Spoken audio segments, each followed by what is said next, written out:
Hello and welcome to this morning's episode of Marketing Mondays. What I want to discuss with you guys today is Facebook advertising. So, to put it into context, Facebook released statistics last year that showed the following: 57% of consumers say social media influences their purchases. 78% of consumers say they've discovered new products on Facebook. 26% of Facebook users who click on an ad reported making a purchase. 93% of social media advertisers use Facebook as a platform for advertising products and services. And finally, 40.5% of people said that they would actually like ads that are specifically tailored to them.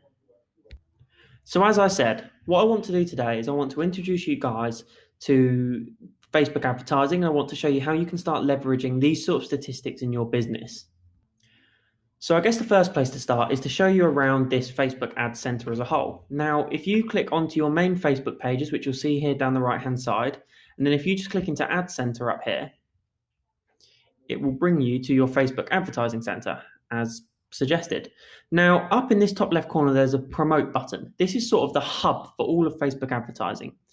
In here, if I was you, I wouldn't use automated ads. They're not the way forwards. So you've got Boost a Post, which I'll come back to.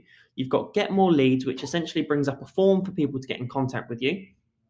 You've got a button that promotes people to get in contact with you and message you directly. You've got this Promote Learn More button, actually just promotes this button here, which in our case goes back to our website. So if I was to show you here, our test button, it goes straight to our website. There you go. Back into this ad center, promote. This one here promotes your page, so it just sort of puts up a blank follow in Vanity Marketing, follow our page, you'll learn this, and this. All of these really helpfully talk you through what to do, how to do it, and everything in there. But we'll come back to that in a little bit. Then promote your business locally, and you have the option to get more website visitors. So all of these follow pretty similar trends on how you set them up. So what I'm going to do is I'm going to show you how to boost a post, and I'm going to give you some tips and advice on what sort of posts you should be boosting. So to start with, I'm going to teach you through how to write an engaging post that is likely to get clicked on. So the first stage is to actually think of something engaging that you want to sell. So I'm going to suggest that in this instance, as a test, Invanity might be selling bananas. So we might put something like world's best bananas as a way of attracting initial attention. Then what we would do is we would go starting from as little as 10p, say, and then all of a sudden you've engaged your audience, you've shown them why they need to purchase from you, and then finally we would actually look to add this link back to our website. The reason being, you need to start providing clear calls to action. So we'd put our link there, and we'd put from as little as £10, purchase online today at, and then we'd put http www.invanity.co.uk. So that's how we would go about creating an ad. So you've got an initial attention catcher. You've then got the why they should buy from you, because you sell cheap bananas, and then you've also got the call to action, which is really clear and obvious and enables people to visit and purchase or perform the action that you want them to perform. So the clear takeaways from that are: have a really obvious call to action, make sure that what you're writing is engaging, is going to catch people's attention. If possible, try and use a video or a photo, especially a video, along with your post, because that always increases engagement rates, because people use video more than any other form of content online these days. So always try and include something along those lines. And fourth, which is the most important thing, is make sure that you're tailoring your ad to the audience that you eventually want to see this. So there's no point doing an ad for the world's best bananas and putting it to people that are interested in apples. Whatever you're talking about, make sure that you have got a clear understanding in your head of a person that you're targeting and of a person that you want to see this advert when you produce the advert at first. And we'll come back to why that's really important later. But obviously at the moment, I'm not going to share this, I'm not going to promote this. But what you'd then do is you'd hit share now. So once you've shared it, you'll bring a post up. So this was one of our recent posts in here. Let's take this one. About the post itself will come up here. And then all you do is you hit boost this post. and it'll pop up with a box like this.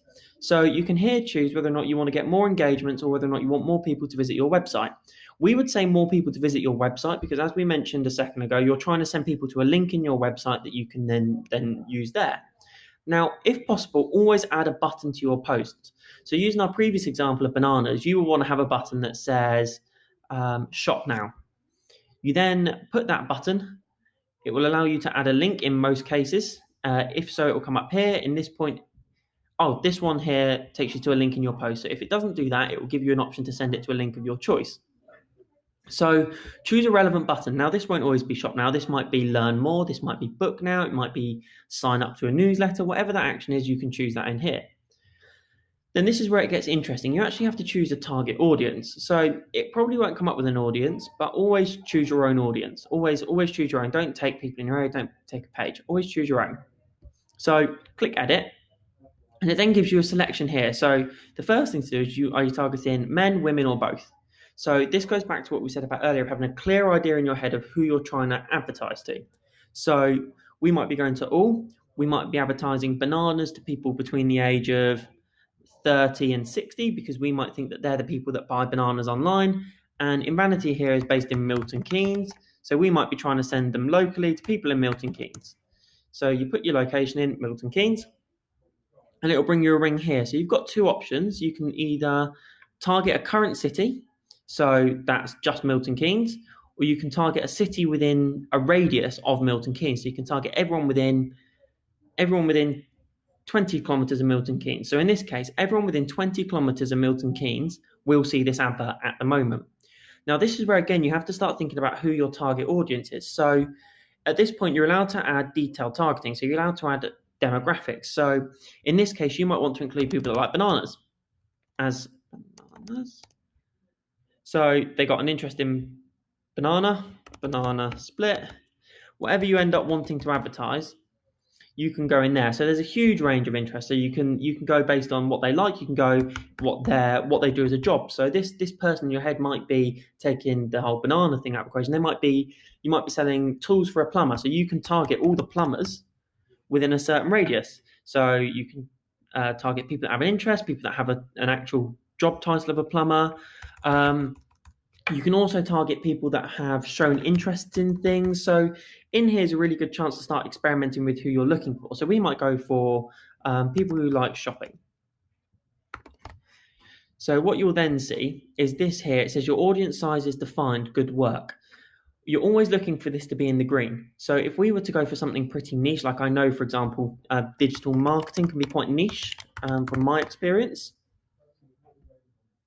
So it says here your audience is too specific and your ads might not work. In this case, you might have to add more. So online marketing, just normal marketing, and eventually you add everything around your topic and you see it becomes defined. Now you're good to go. You'd save that audience and that's all set. So only these people that you have chosen through targeting will see your adverts. Next up, it brings you the option to placements. Now, we would suggest not using automatic placements. Automatic placements is essentially whether or not you put your adverts on, whether or not they're just going on Facebook or whether or not you let them put them on Facebook partners such as Instagram. Now, we prefer to only do it on Facebook, but that's because we've realized that's what gets best results. We would recommend playing around with it, seeing what works for you and what doesn't, and making your decision based on that. Then finally, it comes to your budget and duration. Now, this is pretty simple. You pick how long you want to run your advert for. So we might want to run this advert for a week. And then you might have a budget of £20 for your advert. You can change this really easily. It's completely relevant. There are limits. So you can't put £1 because you have to spend £1 a day. And this will change based on what type of advertising you're doing. So let's say you wanted to do it for £50 over that course of time. It will then tell you how many people you're expected to reach, how much it's going to cost you a day, how long the ad will run for, and when it's going to end. So finally, we've got this linked up to our PayPal account, but it will give you options in here for payment. It's simple, it's safe, put your details in. It will take the money, so it runs the ad over the course of the week and it takes the money at payment intervals. So for every £20 you spend, it will take the money. It won't take it all in before, it probably won't take it all in advance, so just be aware of that. It will take it incrementally throughout the time period. Which finally brings us on to our final area. How much should you be spending on Facebook advertising? Now, If you're watching this video and you've watched it all the way to the end, chances are you've not done Facebook advertising before, in which case start small. Start with maybe a £10 to £20 budget over the course of a week to 2 weeks. Now, I work on an idea that for every £10 you spend, you get 1,000 impressions, so that will help. But what you would look to do is you'd look to run 3 or 4 different ads around 3 or 4 different products, services, interests that you have, and you would just test and analyze what one's got the best reach, what one got the best engagement, and you'd start working it out on that. So when it comes to Facebook advertising, start small because you get large amounts of impressions. Try and calculate the return on investment you're getting. We've got a really good blog on our website on how to calculate return on investment for your marketing. Read that, it will help you come out with those calculations. And yeah, so as we said, start small and build up, analyze results, and we hope you found this useful, and we hope now you will go and be able to conquer Facebook advertising. Thanks for watching, and see you next Monday.